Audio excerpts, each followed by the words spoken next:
നമസ്കാരം. മണ്ണിനെ മനസ്സിനോട് ഉപമിച്ചാലേ മണ്ണും മനസ്സും ഒരുപോലെയാണ്. മണ്ണെങ്ങനെ നാം വിതയ്ക്കുന്ന വിത്തിനെ വളർത്തുന്നുവോ അതുപോലെ മനസ്സും നാം വിതയ്ക്കുന്ന ചിന്തകളെ വളർത്തുന്നുണ്ട്. നല്ല വിത്ത് മണ്ണിൽ വിതച്ചാൽ നല്ല വിളവാണ് ലഭിക്കുന്നതെങ്കിലേ നല്ല ചിന്തകൾ മനസ്സിൽ വിതച്ചാലേ നല്ല ജീവിതമാണ് കിട്ടുന്നത്. മണ്ണ് പരിപാലിച്ചാൽ സമൃദ്ധി കിട്ടുമെങ്കിൽ മനസ്സ് പരിപാലിച്ചാൽ മനസ്സമാധാനമാണ് ലഭിക്കുക.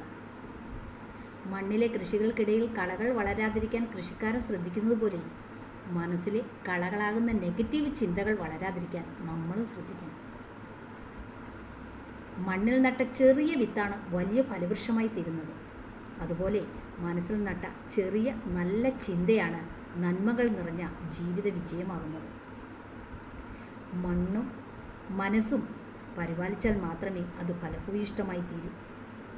എൻ്റെ വീഡിയോ ഇഷ്ടമായാൽ ലൈക്ക് ചെയ്യുകയും ഷെയർ ചെയ്യുകയും സബ്സ്ക്രൈബ് ചെയ്യുകയും ചെയ്യണം കേട്ടോ.